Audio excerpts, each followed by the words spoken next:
ñoom leur ambition c'est d'appauvrir le Sénégal. Les gens de Pastef sont très sincères, hein. Ils veulent démocratiser la pauvreté. Ils veulent l'égalité dans la pauvreté. Ils ne peuvent pas faire ça parce que si, ils ont commencé. Pour l'égalité dans la pauvreté. L'égalité dans la pauvreté, c'est appauvrir les riches. C'est une vision claire. L'égalité dans la pauvreté, c'est appauvrir les riches. Mais Pastef, dëkk bi ku fi am dara ñu ne nga sàcc. Ku fi doon bu rafet ñu ne nga ko sàcc.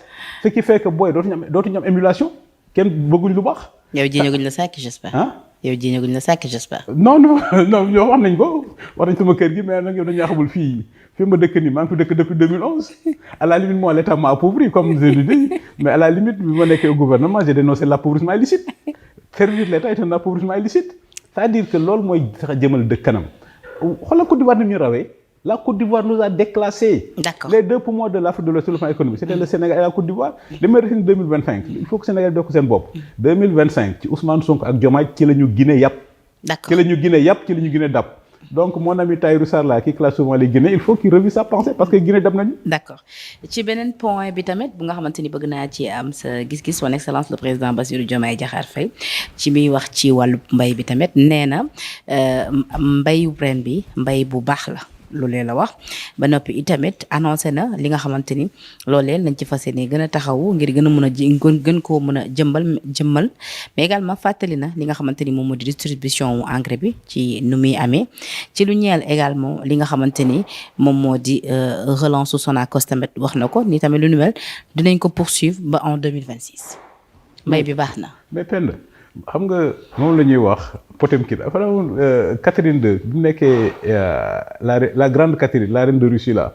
dafa woon benn kii bu tudd Potemkin moom la ñuy wax les villages Potemkin xam nga Potemkin lu mu doon def chaque fois que la reine devait se déplacer Potemkin day dem créer des villages fictifs avec des gens heureux qui applaudissent comme ça bu la reine jaaree rek ni ah oui vraiment les Russes sont contents ça se développe. Le ministre de l'agriculture loolu lay def il faut que le président de la République vérifie les chiffres de l'agriculture parce que nous sommes des journalistes. Ce que les chiffres que le président donne avec le terrain, ce qu'on entend sur le terrain, ce que les paysans disent, mais c'est différent. Mais la vérité, c'est le terrain. La vérité, c'est pas les chiffres officiels. La vérité, c'est le terrain. Mais affaire campagne arachidière, ñëpp xam nañ ni doxul. Boo déglee rajo yi suba ngoon baykat yi ñu ngi jooytu. Mais donc, qu'est-ce qui fait la différence entre les chiffres sur le terrain, baykat yi Saloum yi waa Bawol la bassin arachidier ñëpp di jooytu. Les campagnes agricoles baaxul le ministre donne des chiffres yoo xam ni ce sont des chiffres mirobolants entre les chiffres et la réalité mais il faut choisir les chiffres et malheureusement dans l'idéologie de Pastef si la réalité n'est pas conforme à la théorie ñoom ils disent il faut adapter la réalité à la théorie il faut que le président la fasse attention ñun ñi nga xam ne ay kaw-kaw lañ dañoo am ay mbokk ci kaw-kaw la campagne arachidière ne se passe pas bien la campagne arachidière ne se passe pas bien maintenant tu peux sortir des chiffres des trucs comme ça mais moom la ñuy wax un truc Potemkin. Il ne faut pas que le président tombe dans le piège. D'accord. Ci wàllu éducation également ak formation professionnelle bi le président nee na tabax nañ toll ci 2400 salles de classe 480 blocs d'hygiène 2000 enseignants également tamit jot nañ leen recruter rawatina ci li nga xamante ni moom moo di zone prioritaire yi. Mais ce qu'on peut retenir aussi en 2005 côté enseignement éducation supérieure mooy la grève des étudiants 4 milliards. Xam nga l'économie c'est la réalité. L'économie le meilleur adversaire du populisme, c'est la réalité. Et c'est pourquoi les populistes ne veulent pas arriver au pouvoir, parce que leur adversaire le plus grand, c'est la réalité. C'est-à-dire, on nous présente un pays magnifique où l'État du Sénégal a eu du mal à trouver 4 milliards pour payer des étudiants. Et puis, on a même entendu ben député en disant que oui, alors que des pays qui ont émergé, comme la Corée, la Malaisie, Singapour, tous les pays qui ont émergé, l'éducation est une dépense prioritaire, parce que c'est le capital humain. Comment dans un pays comme ça, et puis on va émerger, et puis on a des problèmes pour payer des étudiants, on dit oui, il faut revenir sur les bourses des étudiants. Au contraire, quand tu vois la théorie de Malthus, le Sénégal n'a pas trop d'étudiants. Le Sénégal a un problème d'infrastructure. On n'a pas suffisamment d'étudiants. Le nombre d'étudiants que nous avons, si nous voulons émerger, il faut qu'on le multiplie par 2 ou par 3. Non seulement il faut qu'on le multiplie par 2 ou par 3, quand on voit notre position géographique, notre position historique, le Sénégal doit attirer des étudiants. Boo gisee les Gabonais fi lañ doon ñëw di jàng Houphouët-Boigny président Côte d'Ivoire Dakar la jàngee. bi Macky Sall di nekk président dama ko doon bind di ko wax que université de Dakar Cheikh Anta Diop mon université est la seule université du monde à avoir formé 4 chefs d'État en exercice. À l'époque Macky Sall était un national UCAD, Ibrahima Boubacar Keïta président Mali UCAD la jàngee Talon UCAD la jàngee ak Youssoufou UCAD la jàngee donc dëkk bu mel noonu le capital humain est un facteur fondamental. dëkk bu mel noonu waruñ toog ba étudiants yi di taal dëkk bi pour des soit de 4 milliards ñu leen di door a fay. Au contraire, l'investissement est une dépense prioritaire. Mais maintenant, il y a la théorie et la réalité. Le problème de l'économie, moi, que l'État du Sénégal a peiné pendant au moins 2 ou 3 semaines à trouver de quoi payer les bourses. Voilà. Donc, il faut que nous baillions le problème du Sénégal, c'est l'économie. L'économie, ce n'est pas de la théorie. L'argent de l'État ne tombe pas du ciel. L'argent de l'État crée un cadre pour que le secteur privé puisse créer de l'argent. Donc, il faut que le Sénégal amène des investisseurs locaux et internationaux. Donc, il faut rassurer les gens. Comme les investisseurs ont 2 religions, la stabilité politique que nous avons et le profit. Et malheureusement, on a un Premier ministre qui menace les investisseurs. On a un Premier ministre qui crée une commission de renégociation des contrats publiquement. Et puis nous, autour de FHB pour nous. Mais nous, on l'a renégocié du temps de Macky Sall, mais dégo ci coow parce que la renégociation ne se fait pas dans la rue, ne se fait pas dans les médias. 2025 aura été aussi l'année où le Sénégal, un pays pétrolier, en même pas 2 ans, a déjà un arbitrage à l'international. Donc c'est ça l'économie. Donc le président de la République, toute son énergie, 90% de son énergie doit être concentrée à l'économie.